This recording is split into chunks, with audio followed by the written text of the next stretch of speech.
The prologue of the movie starts with a haunting scene of a house. Inside, a woman suddenly wakes up from her deep slumber, startled. She looks around and hears strange murmuring voices around her house in the middle of the night. Slowly, she gets up, looking around to investigate the source of the noise. As she moves about, the voices keep chanting and buzzing. The woman ascends the stairs towards a room whose door slowly opens and harshly shuts in her face. The terrified lady gasps and instantly moves back, breathing fast. After a few seconds, she opens the door to the next room and sees a bizarre scene that makes the hairs on the back of her neck rise. Inside, 4 women are sitting around a lifeless corpse and chanting in a strange language. She moves closer. To make things worse, she finds that the lifeless corpse is none other than herself. Suddenly, one of the women looks back at her, and she screams after seeing her terrifying evil face. The scene ends, and we hear the voice of a man narrating a story. The man picks up his pen and starts writing about a horrifying experience that he has had in his life. The man is named Sadat. He, his sister Kater, and his friend Orhan have been together since childhood. At first, Orhan did not like Kater, but soon they developed a special bond and fell in love with each other, getting happily married.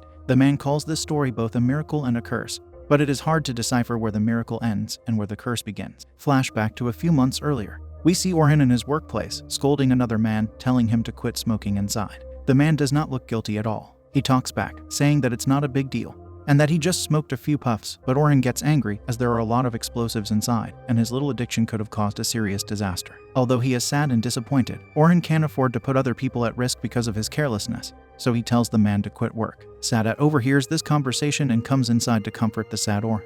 He shares in his friend's woes and cheers him up a bit. It turns out that Orhan is taking his son out for a little shopping, and Kater also has some errands to run, so he asks Orhan to tell his wife to be ready in the morning the next day. That evening, Orhan comes back home, and Kater notices his strangely distant and sad attitude. Worried, she asks if he is all right, and the man smiles faintly, lying that everything is okay. They then proceed to have dinner, and all of a sudden Orhan suggests going out for a walk. They look so much in love, caring for each other and happy together. Together, the couple goes out in pitch darkness and sits under a strange tree, which they call an enchanted tree. They spend a sweet moment together there, talking about their lives and how much they love each other. They speak about how the tree has brought them luck and happiness, and how much they value it. While conversing, Orhan reveals that Kater's brother will pick her up tomorrow morning to run her errands. Turns out she wants to visit the doctor for a general checkup. Kater smiles that perhaps the tree will bring them some luck, and she will come back tomorrow with good news. Orhan is ecstatic to hear that they might be expecting a baby, and they instantly hug each other affectionately, rejoicing in the moment of joy. The next day, while he is on his shift, Orhan hears about the sudden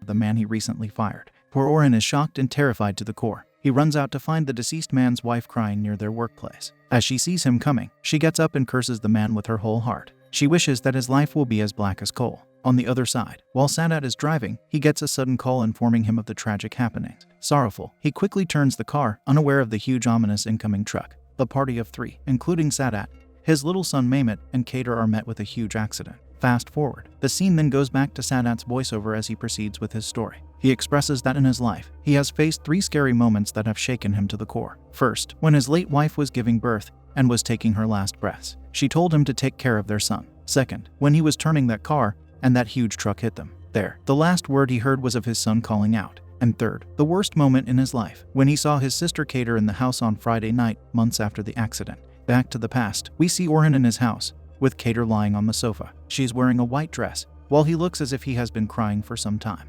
Suddenly, the woman awakens and squints her eyes shut after seeing the light. Orhan quickly gets up and turns off the light, bringing a lamp near Kater. Suddenly, he gets a call from Sadat, but he does not pick it up. On the other side, Sadat tells his mother to take care of Mehmet, who became paralyzed after the incident. While he goes out, the man looks extremely traumatized and sad. He goes to his wife's grave and cries there, asking for forgiveness, as he failed in taking good care of their son. Afterwards, he goes to his friend's house, but it looks as if he does not want to talk to him, and the man comes back home. Back in Orhan's house, he brings a new dress for his wife downstairs. Kater looks at him as if he's a stranger. She does not remember anything, while Orhan keeps telling her that he will always be with her, no matter what. Sadat comes back home to find his son tucked in. He kisses him goodnight and finds his toy fallen on the ground. The man picks it up, but when he turns around, it creepily falls again. Sadat becomes alarmed as he slowly picks it up. Suddenly, he feels the walls shake and vibrate violently. He opens the door to go and investigate. When he enters the other room, he finds everything trashed around, and there are strange symbols drawn on the ground with black coal dust. As he looks in horror, suddenly his mother comes in and turns on the light. Everything vanishes and goes back to its place, as if they didn't move an inch. Taking a deep breath,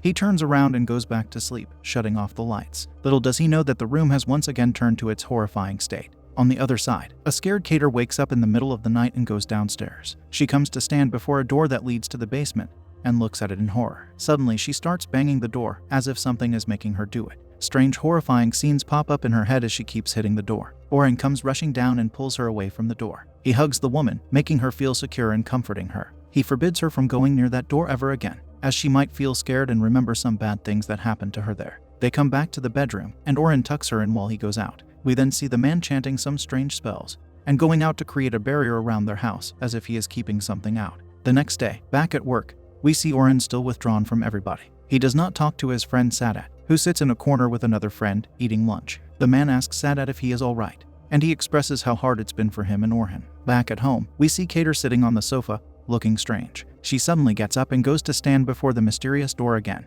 but this time, she looks more composed. Suddenly, a puff of wind pushes open the window, and light comes pouring in. She rushes to shut it and block any light entering the house. The woman looks like she is caged in a strange place that is not familiar to her. Her home no longer feels like home. On the other side, we see Orhan's parents. His father is cooking in the kitchen, while his mother sits in the living room, looking at her son's wedding picture and calling Kater names. She does not seem to like the woman, and thinks that she will be the demise of her son. When the old man comes in with the food, he finds the room empty. Rushing out, he searches for the woman, and finds her walking down the road, chanting miserably that she needs to bring her son home, who is in danger. Back on the other side, we see Kater again, who walks around home looking at the pictures of her and Orhan. She tries to remember anything, but fails. The only thing chanting in her head is Orhan's voice, saying that everything will go back to normal and how much the man cherishes and loves her. The woman then comes to stand before the dress that Orhan brought her. Suddenly, a possessed version of herself appears before her, and the woman jumps back in horror. She rushes upstairs and finds a strange amulet covered in threads. As she picks it up, her disposition changes,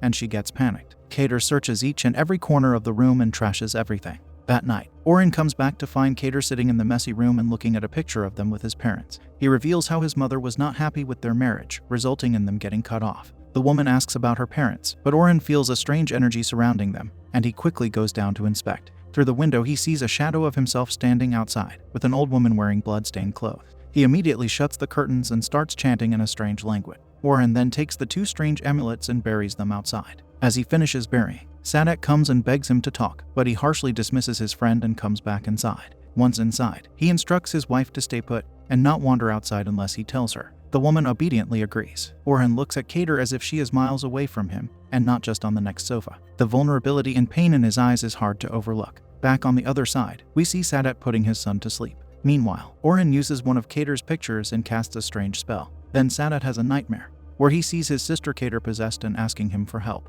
The man immediately gets up and finds his son missing. Suddenly, he hears the noise of a wheelchair coming from outside, and goes to find his mother sitting on it. She looks as if something has possessed her. The old woman suddenly gets up, and Sadat is approached by the spirit of his sister from behind.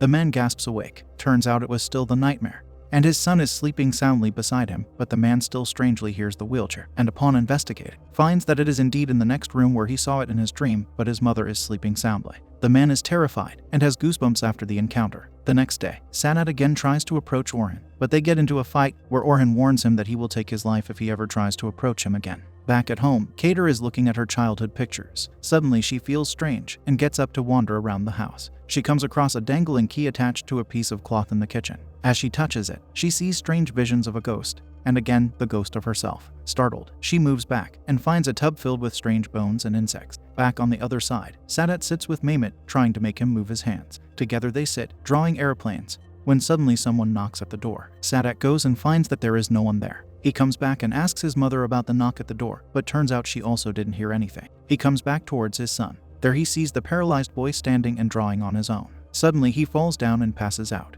To his horror, he has drawn a strangely possessed woman resembling his aunt on the wall. Meanwhile, Orhan casts another spell, this time for the protection of his parents. Back in their home, Orhan's parents sit. His mother is still cursing Kater. She turns around the frame on their wall that has the woman's picture, but her husband soon comes and turns it back around. Suddenly there's a knock at the door, and to their surprise, Orhan has come to greet them. They hug and sit down, when suddenly the old lady starts talking about Kater and how she loves her. She tells him to bring the woman with him the next time he comes. Both the men look at each other and quickly change the subject. His father then goes to make tea, while Orhan gets up, saying he wants to wash his hands. Near the basin, he sees the mirror and puts down the recently charmed cloth covered in thread that he created for their protection. Back at home, Sadat gets up to go and smoke a cigarette outside. The man looks extremely stressed. He keeps thinking about all the strange and creepy happenings around him. Suddenly the door opens, and his mother comes out. She expresses her concern for his well-being, and then suggests meeting Vessel Haja and taking his son along with him there. The man gets angry, thinking that exposing his son to all this strange superstitious stuff is not good for him. He then quickly comes inside, since his son must be alone.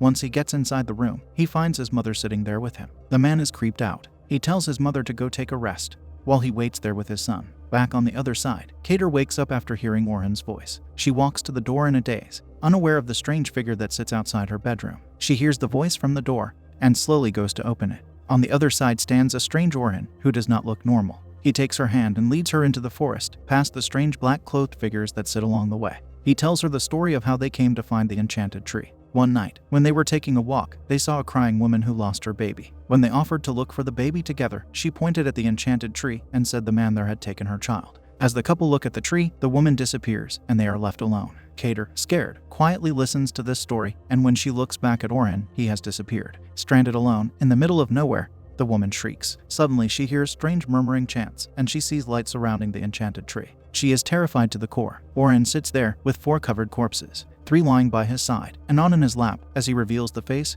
Kater shrieks in fear. The strange evil face of the corpse looks at the woman, shouting at her. Suddenly, Orhan wakes up from Kater gasping in her dream. Turns out it was a nightmare. He swiftly wakes her up and comforts her. The next day, in his workplace, Sadat is approached by a friend who asks about his health. Although initially he says that he is alright, he soon agrees that he isn't doing all that well and can't sleep at night. The man looks kindly at Sadat and tells him how his wife also faced such ailments once, but then was cured after going to Vessel Haja. Sadat is startled after hearing the same name again, but after thinking about all the haunted stuff happening to him, decides to go. He comes back home to find his mother talking about Vessel Haja. She tells him that his friend's wife came and said that the man would be waiting for him tonight, so they can quickly get dressed and go. He looks at his mother and tells her to wait in the house, while he and Mehmet will go. Meanwhile, on the other side, Orhan comes back home to find his wife dressed in the frock that he personally selected for her. He is mesmerized by her beauty and has tears forming in his eyes. Then they have an intimate moment together. Afterwards, they both passionately confess their undying love for each other. It is clearly evident from the man's eyes that there is no life for him without her. Meanwhile, Sadat finally visits the Haja,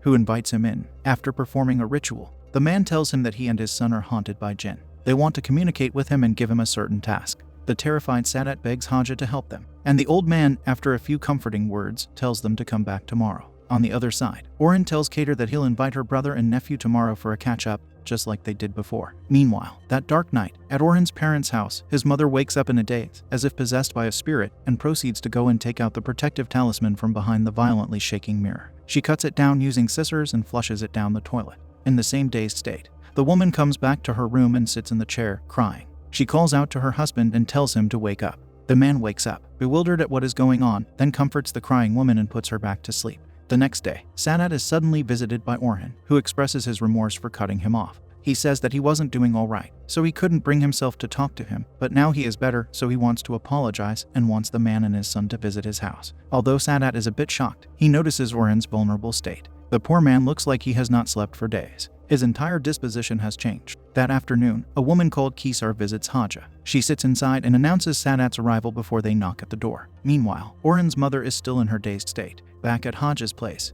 the trio, along with Mehmet, perform a ritual. Afterwards, the Haja tells the man that the jinns possessed his son because they have a mission for him, in the place where he goes each night but can't enter. Sadat is shocked, since nobody knew about him going to Orhan's place apart from himself. Haja shows him the steel object they had during the ritual, and tells him that in the house he will find an amulet just like this one. He needs to burn and destroy it. Haja warns him that anything he sees in the house, he shouldn't pay any heed to it. Before dawn breaks, he will be given a peculiar calling, and at that time, he must go there. A very scared Sadat agrees. Back on the other side, Orhan's mother has entirely gone insane. She goes out in the middle of the night and violently takes the life of a few chickens, hitting them with a huge stone. She comes out of the hut with bloody clothes and a madly possessed face, smiling creepily. The woman drags the stone and brings it inside their bedroom. There, she mercilessly takes the life of her sleeping husband. Sleeping back at home, Orhan suddenly awakens in the middle of the night. Feeling uneasy, he calls back home, and his mother picks up, urging him to come and save her. Meanwhile, Sadat waits, biding his time. He goes in to check on his mother,